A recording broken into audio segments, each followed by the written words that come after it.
This is Indian Country Today. Sego Jogali Skiga and Nawen for joining us. I'm Vincent Schilling.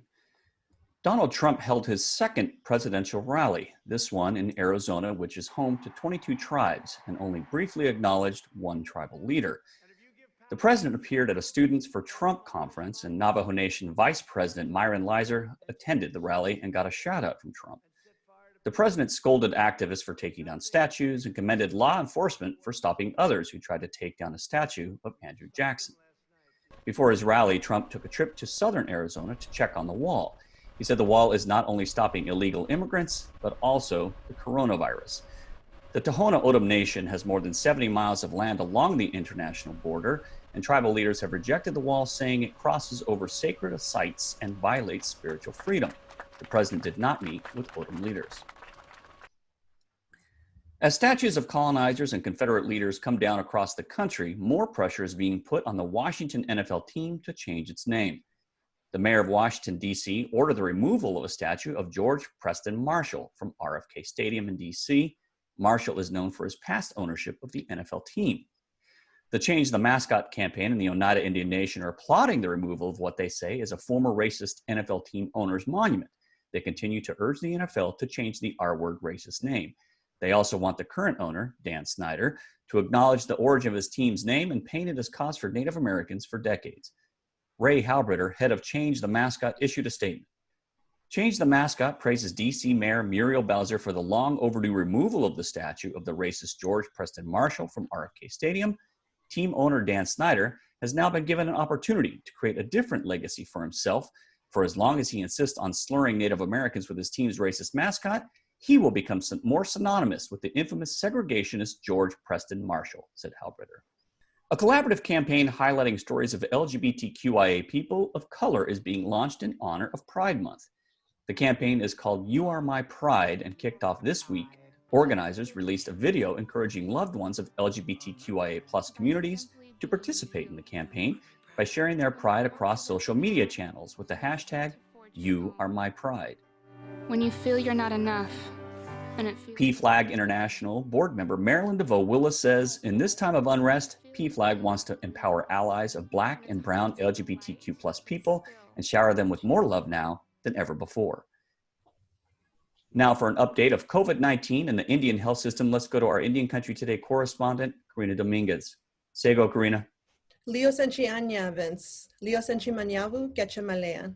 We have COVID-19 updates from across the country. Here are the latest numbers from our database. There are 11,035 positive cases and 447 deaths in the Indian health system. Again, that's a total of 11,035 positive cases and 447 deaths as of June 24th.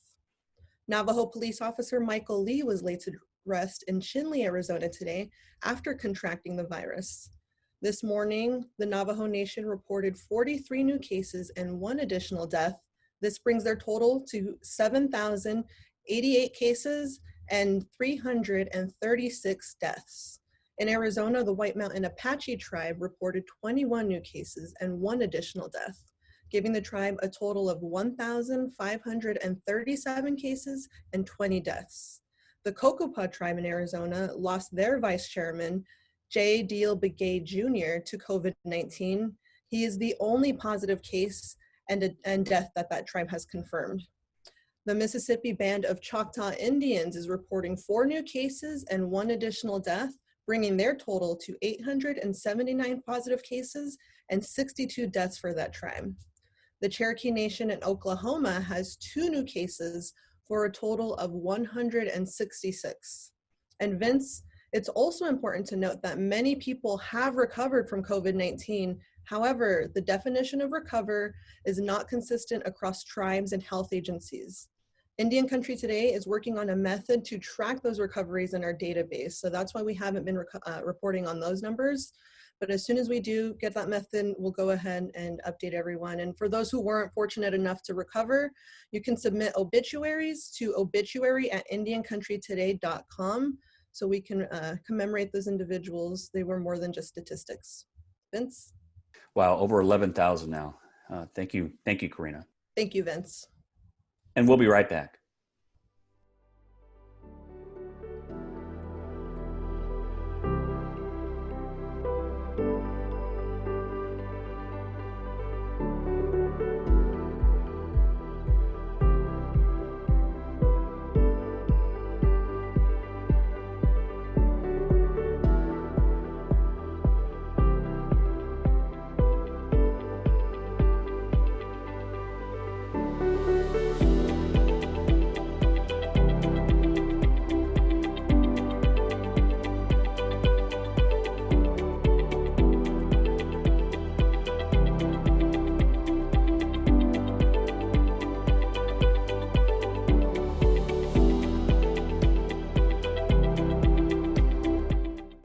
This is Indian Country Today.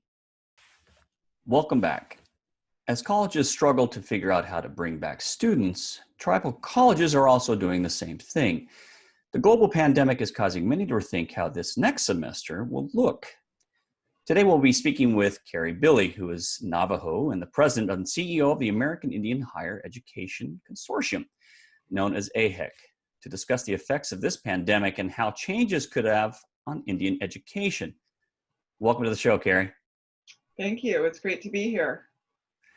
So what are you hearing from tribal colleges and tribal college presidents about this pandemic and how things are going these days? Well, even before the pandemic, tribal colleges face challenges that other institutions of higher education haven't faced, which made the pandemic even more, the impact even worse upon tribal colleges. For example, tribal colleges had the slowest internet access of any institutions of higher education in the country on average, the most expensive internet of any institutions of higher education, and the longest refresh rate for IT infrastructure and equipment than any other institution. So we know that from a study that AHEC had been conducting, fortunately, at the time, that was funded by the National Science Foundation. So when the pandemic hit, we kind of knew the IT infrastructure status of tribal colleges, but a much steeper climb up a mountain than other institutions were facing. Yeah, well, and wow, the longest refresh rate. I don't think I've ever heard. It shows I'm in a larger internet area, and that's something I sincerely take for granted. Refresh rate. I can imagine as a student trying to access online schools now or online classes and connecting with their teachers, etc., and to have a terrible refresh rate or slow internet must just be really, really tough on these students. What have you heard about that? Well, that's what I was talking about, was what is the situation at the tribal college campus. And in Indian country, that's pretty good internet access. So at home, we know that about half of the students at tribal colleges don't have internet access or didn't have internet access when the pandemic hit in March at home. So what tribal colleges did was set up, and they're still doing, setting up mobile hotspots throughout the community, throughout the reservations. So students don't have to drive 20, 30, 50 miles one way or more to sit in the parking lot of the tribal college campus to get internet access to their classes. They are setting them up closer to their home so that students can drive to those sites. And we're hoping, as the CARES Act funding and other resources are available to tribes and tribal colleges, that more students will have access at home. Yeah, there's been a lot of, I don't know what the word would be, confusion or holding off of funds, etc., in the midst of this CARES Act to tribal colleges, and even tribal schools, are struggling to get these funds. And I know you got some. So what are you doing with the funds that you get for the colleges, or what are colleges doing with these funds? Well, originally we hoped that we could spend, or the tribal colleges could spend most of the money dealing with those internet challenges that they face. But the reality of trying to open college in the fall is much more expensive than any of us even anticipated, because so much of this is unknown. But buying miles and miles of plexiglass, for example, making their cafeterias safe, or physically distancing while students are having meals, the classrooms, making more space in the classroom, so spreading out classes, spreading out students. The dorms, a number of our colleges have dorms, so creating safe space in dorms is also a challenge. So a lot of the funding that tribal colleges received is going to those kinds of things, and we're hoping there's enough left over to help with the internet. They're also using it to buy equipment for students. Most of our students didn't have laptops, so they were checking them out, and there was only a limited number at the colleges. So trying to make sure students have laptops so they can eventually connect. Some colleges were even buying track phones for students to connect. So not the greatest technology there, but anything to help students learn. Mm. And I think the positive thing is we're finding that our students are adapting. We're resilient, our students are, and they're learning in this new environment. I think it goes without saying that Indian country and communities within Indian country have a long history of trying to accommodate difficult experiences. Mm-hmm. When you say, especially in the case of students, I can't imagine being a student today and having to go through what they're going through. Have you heard any stories from these students expressing to you the struggles that they're having? Yeah, we have heard a number of students talking about the kind of struggles. We knew that a number of our students had hunger issues, had family issues, just like all of our families, our Native families living in multiple generations, being not having access for their kids. So we have students at our tribal colleges who are going to school and then also trying to educate their little kids who are at home, and then taking care of their parents, not knowing when to get food, how to get food. So, I mean, that's just a kind of typical story for our students.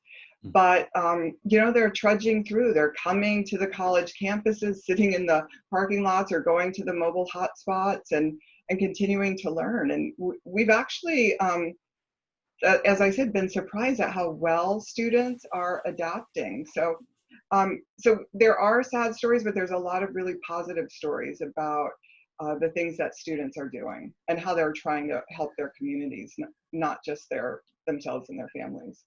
Oh, that's nice, Carrie, to hear that there's some positive stories. We need that. For you, you have 10 years experience of working in the federal government for Senator Jeff Bingaman in New Mexico, and of course in the White House with the Clinton administration. And since that time, now with AHEC, you say the number one responsibility of AHEC, at least you have said, is advocacy. So it makes me curious, what does Indian country need to be advocating for, or what does AHEC need to be advocating for in Indian country, especially at this time? Well, one thing we're advocating for, our number one priority now, is equity and funding. There is still, if you look at the CARES Act, $3 trillion, the largest bill, the most expensive bill ever passed by Congress. The amount of funding that's going to Indian country is dismal, not even 1%. If you look at the funding for tribal colleges compared to other institutions of higher education, because our schools are small, because a lot of our students are part-time, like most community colleges, other factors, we received less funding under the funding that went to institutions of higher education. So there's a huge inequity, and trying to get members of Congress to understand that equality doesn't mean that inequity and equality are not the same thing is a really serious issue. And so I think the Congress, as much progress as we're making over the past month or so, we still have a long way to go. Mm-hmm. Yeah, there's been a lot of discussions over the past several months about this CARES Act and this funding and this $1 trillion disbursement of money, and several $1 trillion for that matter, it's been consistently talking about how Indian country is getting left out in terms of a lot of this funding, and or they're finding stumbling roadblocks to this funding. So who are the biggest advocates for the benefit of Indian country, and who are the biggest allies and people against it or for it? I mean, in other words, who is listening and who isn't listening to the concerns of Indian country, in your view? Well, one of the things that tribal colleges are really fortunate in is we have great partnerships with other minority serving institutions, other institutions serving people of color, with the historically Black colleges, Hispanic serving institutions, and other institutions. So they're really great advocates. So a lot of the advocacy we're doing now is partnering with those institutions to influence Congress. But our allies are the typical allies on the Hill. Is that what you're talking about? Senator Tester, Mm-hmm. the senators from New Mexico, the Indian country senators, Congressman Cole in the House has always been a strong supporter of tribal colleges. Congressman Bobby Scott also. So we have great advocates. We just don't have enough advocates. Mm-hmm. Yeah, Cole, I haven't heard Bobby Scott's name in a while. So, yep, I've met him. You began your work with AHEC in 96, at first starting out as Federal Relations Counsel. And then in 98, in case people didn't know, you were appointed by President Bill Clinton to serve as the first executive director of that was then the newly created White House Initiative on Tribal Colleges and Universities. So what do you feel that this experience that you have gives you? What kind of view do you think this gives you in the midst of all this that's going on with the pandemic, getting funding, exactly with tribal colleges, et cetera? Well, it was a great experience. I mean, all of that. I loved working on the Hill and then working for President Clinton, who really did more for American Indians and for tribal colleges, for Native higher education and education than any president. Established a lot of new programs, and we haven't made any. We've continued to fund many of those programs, but new programs haven't been established since Bill Clinton. So I think he doesn't get a lot of credit for all that he did, and the same with Senator Bingaman. But one of the good things I think about my experience is that, when I worked on the Hill, I had never worked for federal agencies before. So I didn't really know what working for the federal government meant.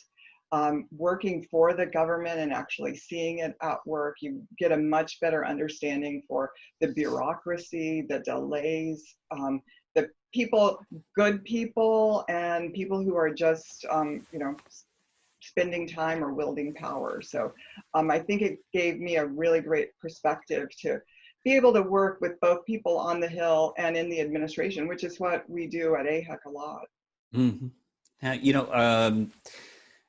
I'm fortunate to have known you for a while, and I back several years ago even interviewed you regarding your work. And at the time, when I interviewed you the first time, something resonated with me that you said you're inspired by your mother, who had 4 children, was a working single mother.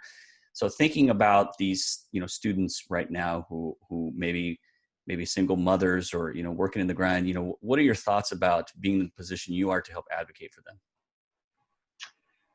Oh, what are my thoughts for the students? Yep. As well as thinking back on, single moms and being, kind of inspired by your mom. Yeah, I was so lucky.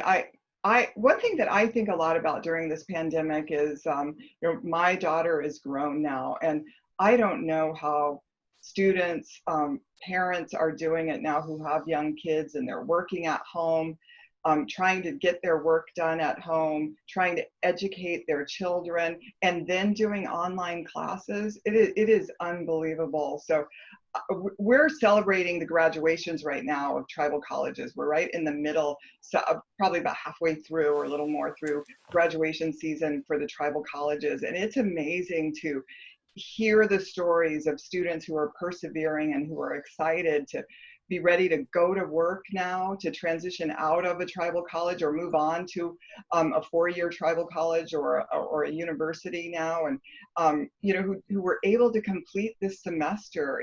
They really are the heroes. I think the students and people who are adapting are they're among the heroes of this pandemic. So yeah, the heroes of this pandemic, these young people who are graduating now, I would imagine there's been some incredibly innovative ways to graduate, considering they're in the midst of a pandemic. Here near where I lived, I saw a kind of a parade of cars going through this local college, and the people were standing on the outside cheering for them in masks and things. But I imagine there's some pretty innovative ways that students have been celebrating this graduation this year. Yeah, one that I remember, Navajo Technical University, I thought did something that was really nice because, almost all the universities and colleges are doing virtual graduations. Navajo Tech did a thing where they did their virtual graduation, which is the online, but they also had on their Facebook page and website, they had a story for every tribal college, every student who was graduating had a Wow. day where they were a quote or a story from them and their picture, their images, and was up for a day so they could, just receive a little more attention and celebration. And I thought that was really nice. Wow, every student. That's quite an undertaking as a journalist, I can say. Yeah, yeah. Well, Gather all those pictures and everything. Yeah, yeah, you're right. Impressive. yeah. And you, as an advocate, just one other thing stuck with me. I wanted to mention is that you said, and this was, I think it was like 10 years ago, that you took your daughter to her first AHEC meeting when she was about 9 or 10 months old. Is Oh, she yeah. carrying on this legacy? Yeah, I'm really proud of her. She actually, she first stood up at an AHEC meeting. That's as a baby. So that was kind of exciting. But yeah, she actually just completed 2 years of working with Teach for America. So she was teaching in Hawaii, teaching Native Hawaiians in Title I schools. So great experience for her, and an incredible learning experience, and really exciting. Yeah, that's great. That's good. Considering everything with the CARES Act and getting funding, what are colleges doing right now? I mean, now I would imagine is the time where colleges are thinking about, asking for their students to come back, or, reaching out to students that are currently going, or maybe the new wave of students into the next semester. What are colleges doing now my assumption is you don't really know what to expect. Are Right. things going to be open? What stage are we going to go into? So Is it you going to have be all online, or, what are some of the things they're doing? Yeah. Yeah, so in a way, at the beginning of this pandemic, it was a little easier because you just had to make a decision, we're going to go online. And instantly, within 2 weeks, everything's online, or as much as possible is online. Now we have summer school, so tribal colleges are starting or in the middle of summer school, which is almost all online, but then also planning to be open or partially open in the fall. So, but then also planning for shutdowns, which would cause them to go completely online. So they're doing both kinds of planning, and we're actually training right now 390 faculty. They're going through a 6-week online course in virtual learning, online learning, and distance education. So they'll be better prepared for the fall. So it's actually could be pretty exciting this Wow. fall. Okay. Have you seen a shift in majors or what classes students are taking as a result of this? I mean, I would imagine there'd be a lot less of some sorts of classes, but maybe some students are deciding to go into the medical profession, or maybe some aren't taking what they used to take. I don't know. Are you seeing a difference in what the student body is doing now? It's too early to see that because they're just beginning to register for the fall, or just they'll be starting to register for the fall. So we're not sure about shifts. We hope more will go into healthcare, because we definitely need more natives in healthcare, epidemiology, and we have a lot of great classes at tribal colleges. We have a number of students doing online internet, IT, computer science, those kinds of classes, advanced manufacturing, almost anything you can put online. And the classes that you can't, the career and technical classes, colleges are spacing them out, having smaller students in each classroom. So they're working it out. And we actually think that this opportunity where classes are going to be online actually opens up a whole world of possibility for Native students throughout Indian country, not just in a tribal college, in a community that has a tribal college.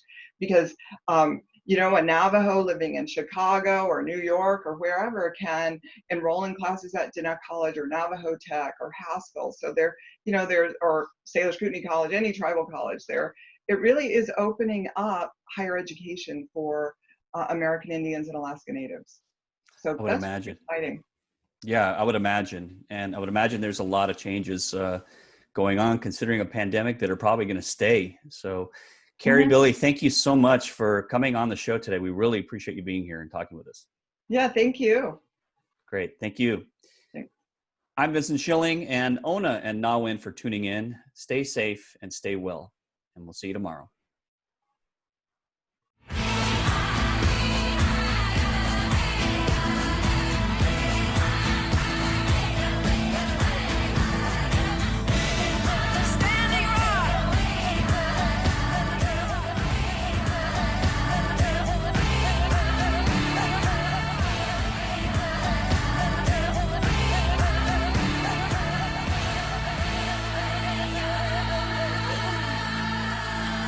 This is Indian Country Today.